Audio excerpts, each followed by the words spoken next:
Good morning, everybody, and welcome to another one of our weekly calls. What we're talking about this time is a big mindset talk. I think it's at this point, from what we've been discussing a lot, whether it's via the group chat or on a one-to-one basis with you guys, this is very much needed. A big talk on mindset, particularly on self-sabotage, how to stop self-sabotaging and to stop getting in your own way, essentially, when it comes to health and fitness. We're going to delve into this, but oftentimes we think that there's an external factor that is the reason that we're not getting to the result that we want. Sometimes that's the case, but I would argue that in most cases, it's actually something within us. It's a self-limiting belief or a belief that we have about ourselves that is actually preventing us from making progress in a lot of ways, in health and fitness, but also I think just generally in life as well. So we'll go straight in with this. The goal for today is, for those of you that are here live and also those of you that are listening back to this, I want you to learn why you do what you do, why you don't do what you should do, and why you think you can't do what you really want to do. It's a bit wordy, so I'm going to say that again. Why you do what you do, why you don't do what you should do, and why you think you can't do what you really want to do. That's what we're going to be talking about today. So I don't know if any of you guys can relate to this. Have you ever felt like you've been on a real good roll with your training and your nutrition? You feel like you're ticking off the daily boxes, doing your workouts, hitting your calories, tracking well, getting your steps in, sleeping well, and then you completely blow it off after a few days or a few weeks. I can put my hands up and say that I've done this many, many times before, when it comes to health and fitness, but also with other things as well. Maybe you've caught yourself thinking, if you do have a slight mishap, oh, I've already messed up, so what's the point in carrying on now? This is what we're going to be talking about today. The reason for this is actually not all about willpower or discipline. We talk about things like discipline so much, and I feel like there's so much social media content about it's not about motivation, you need to be disciplined. And I do say that from time to time as well. But oftentimes, I don't think that the reason this is because anything to do with willpower or discipline. I actually think what it is instead, it's patterns and behaviors that we have never been taught to break. And they are often the things, those mindsets, those habits, those self-limiting beliefs that we hold about ourselves are often the things that are holding us back and why we are not getting the result that we want physically, mentally, emotionally, and in terms of our mindset. So, what is self sabotage? Essentially, what I mean when we're talking about self sabotage is when your actions go against your goals, even when you think you really want the outcome, or even when you do really want the outcome. Some examples of this. You've been really on track right up until you go on holiday. Summer's coming. We know that the topic of summer holidays is starting to come a lot through social media, and it's something that we're all talking about a lot as well. Summer's coming, but maybe you've been really consistent up until this point, and then right before you go away, you have a massive kind of binge or overeating cycle. The second something doesn't go to plan, you say screw it, and you have that all or nothing mindset. You think, I've either got to be 100% perfect or nothing at all. So the second that something goes slightly wrong, something unplanned comes up, or something doesn't quite go your way, you throw the towel in and you go all in and then don't stick to your plan.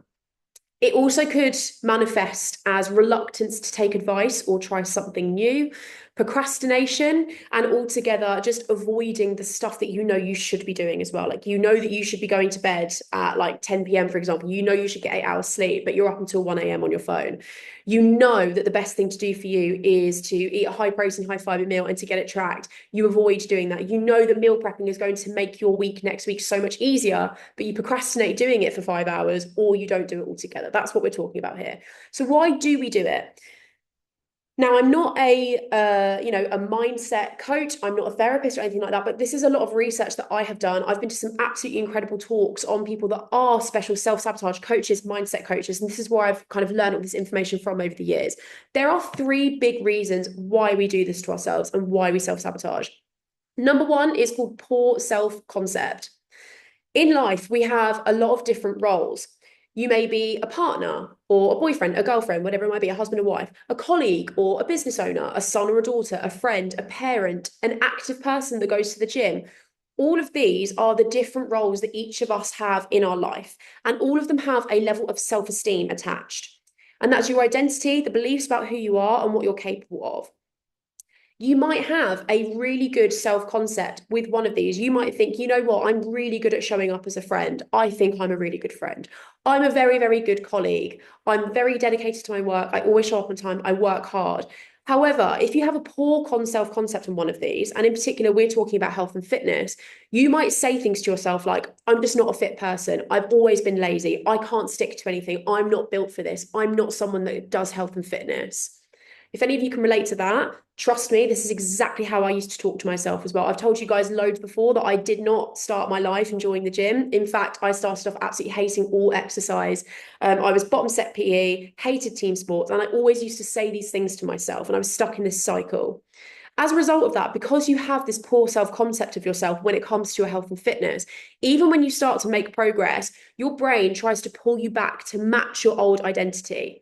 And as a result of that, because of this poor self-concept and this image that you have of yourself of not being a fitness person, when things go well, you self-sabotage, you throw the towel in, you doubt your progress. The amount of times I've talked to ladies over the years where you see a drop on the scale for the first time and you actually can't believe it. You're like, no, it's a fluke. No, it's just a fluke. Maybe it's just because I was on my period last week and now I am and now I'm not. No, it's the scale must be broken or something. You doubt your own progress. And as a result of that, which is very damaging, you quit as soon as it gets tough. It's not because you can't do it, but you do not believe that you're the type of person that can follow through with things because you have this poor self-concept of yourself when it comes to health and fitness. So that poor self-concept is one big reason why we do it. The second one is limiting transferred beliefs. This follows on from what we talked about here about poor self-concept. But many beliefs that you have are not yours. You just think they're yours because you have believed them for so long. These are beliefs about yourself that you have picked up from other people, often without realizing, that are now holding you back. Because we have believed them about ourselves for so long, and because we have told them to ourselves for so long, we always think they're real and we think they're true, but they are often not grounded in truth. Oftentimes, these beliefs come from parents, friends, teachers from school, ex-partners, society, and this just the general culture that we're living in as well. So, an example of this, of a limiting transfer belief about yourself. I can't lose weight. It's just genetic for me. All my family are overweight, so I don't particularly have the right genetics to lose weight. Women shouldn't be lifting heavy weights, or I always fail every time I try to get fit. Because someone has told you this at some point in your life, I mean, we're not going to go into detail of when, like, who knows? And it's not important to know, but you've probably been told this at some point along your life. And as a result, you have this limiting belief about yourself. So the second that something maybe does slightly go wrong, let's say that you're in a place with your health and fitness where something is really consistent, but there's something that goes slightly wrong, slightly off kilter. The second this happens, that belief is reconfirmed to you. So, for example, let's say you have a meal out that wasn't planned for, and let's say you eat over your calories.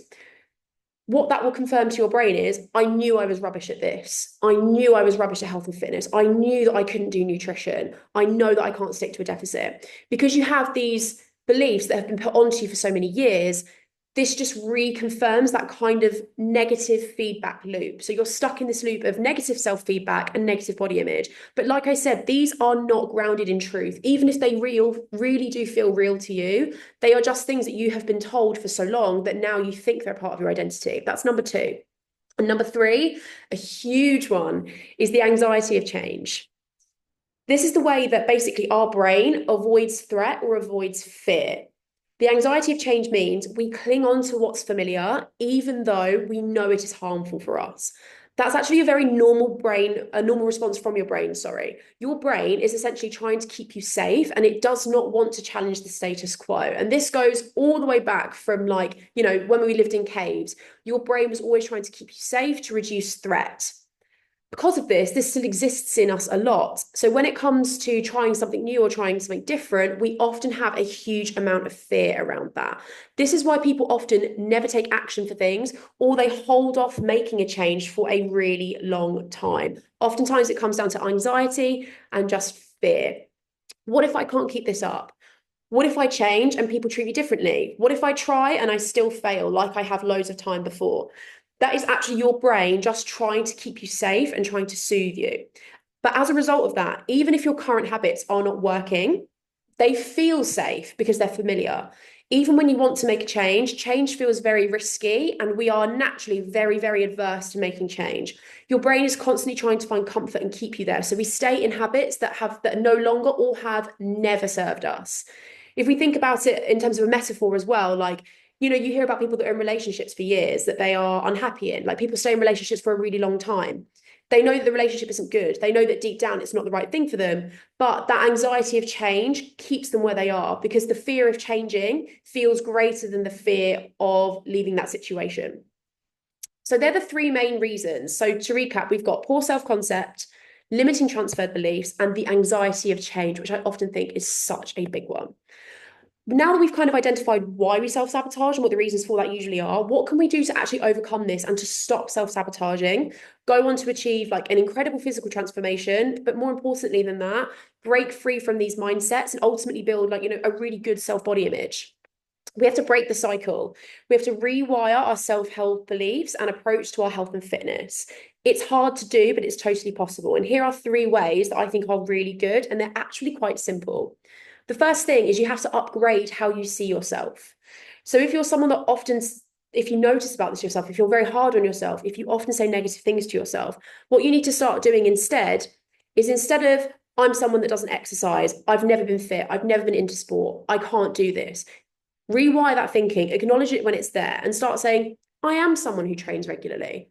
I'm building the discipline to look after myself. I show up even when I don't feel like it. I'm consistent. I can organize myself. I can be an organized person. You have to acknowledge those negative thoughts when they come up, and you have to challenge them and reframe them. The more you act like the person you want to become, the more your self-concept shifts to support your goals and you no longer sabotage. You're breaking the cycle of all the negative and the false things that you've told yourself for many, many years. Is this easy to do? No, it's not easy. It takes time, but it is 100% possible. Number two, you have to question where your beliefs come from.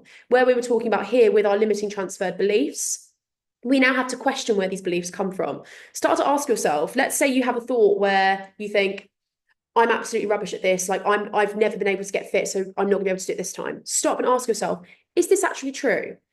Has this come from me? Did someone tell me this? And do I still want to carry this thought? Once you acknowledge that, you need to replace it with something empowering. Instead, flip it and say, I'm allowed to define what strong, healthy, and confident means for me, for example. And what you've also got to remember is that oftentimes when people say things, whether it's coming from a place of love or not, oftentimes it is, particularly to people close to us, people say things, it's always a reflection on them and how they're feeling. And it has very, very little to do with you. So tell yourself that as well. Oftentimes what people say is a reflection on them and how they feel and has very little to do with me. Even if it comes from a place of love, sometimes people really are just projecting their own fear onto you when they say these things. So you need to challenge that. And number three, I think the biggest one, you need to take action despite the fear. We're not ignoring that fear is there, and I'm not saying that you just don't need to be afraid. What you need to do instead is feel the fear, accept that it's there, but act regardless. You don't have to be fearless to make progress. You just need to take action. It's normal to feel anxious when you are changing. I'd think it was weird if you didn't feel anxious at points when you are going through a huge change. But that means that you are stepping out your comfort zone and stepping into something new, which actually, although it can feel anxious, it can feel scary. It's actually very, very exciting as well. And what you need to remember, the discomfort of change is temporary and will turn to comfort. But the discomfort of staying stuck will last forever. So if you have these fears, you have these doubts, you need to remember that you reached out to join this program because you wanted to make a change, because ultimately you weren't really 100% happy on where you are. There's nothing wrong with that. But what you've got to remember is that if you stay where you are, if you don't take action, if you don't do the stuff, you are going to stay in this place forever. Whereas on the flip side, if you do the fear, well, face the fear, face the fear, tackle it head on and act anyway, that discomfort is going to be very, very temporary and it's going to turn into something amazing. So trust the process, stick to the plan, and anxiety is overcome by action. Those are the three main things. So to sum that up, you have to upgrade how you see yourself and start to work on a better body image by reframing your thinking. You have to question where those beliefs that you have about yourself come from. And you have to take action despite being scared. One final thing I want to take from this, if there's one thing I want you to take from this, the majority of the struggles that we face when we're trying to achieve a transformation is actually within our own minds. That saying of like, we're our own worst enemy really is true. It is hard to sometimes unlearn these self-limiting beliefs. It takes a lot of patience. It takes time to break these habits, but it is absolutely essential if you want to achieve a result physically and mentally that is lifelong rather than just another crash diet or another quick fix. So after this is the end of this training, this call for this week, I want you to take what you've learned here and start to challenge your ways of thinking this week and really start to challenge about how you talk to yourself. Trust me, I've been through every single one of these feelings. And I've had to also do a lot of work on like speaking to myself in a kind way, not being really hard on myself, challenging those self-limiting beliefs that I have about myself. But once you start to do that, it's really quite a great experience and it opens up so many opportunities and allows you to live in your life in a way that you didn't really think was possible. So take what you've learned here, start to challenge your ways of thinking and how you actually talk to yourself. That is everything for the call this week. Short, sharp, and snappy, but I think, like I said, very much needed at this point. And I hope that everybody watching this can really take a lot of this stuff forwards and start to challenge maybe those beliefs they have about themselves that are probably not true and are potentially holding you back. So that's everything for this week, guys. Massive well done. Enjoy the rest of your morning, and I'll be catching up with you all really shortly. And if you guys are watching this back on Spotify, YouTube, feel free to drop me a message. I hope this has been really useful for you guys as well.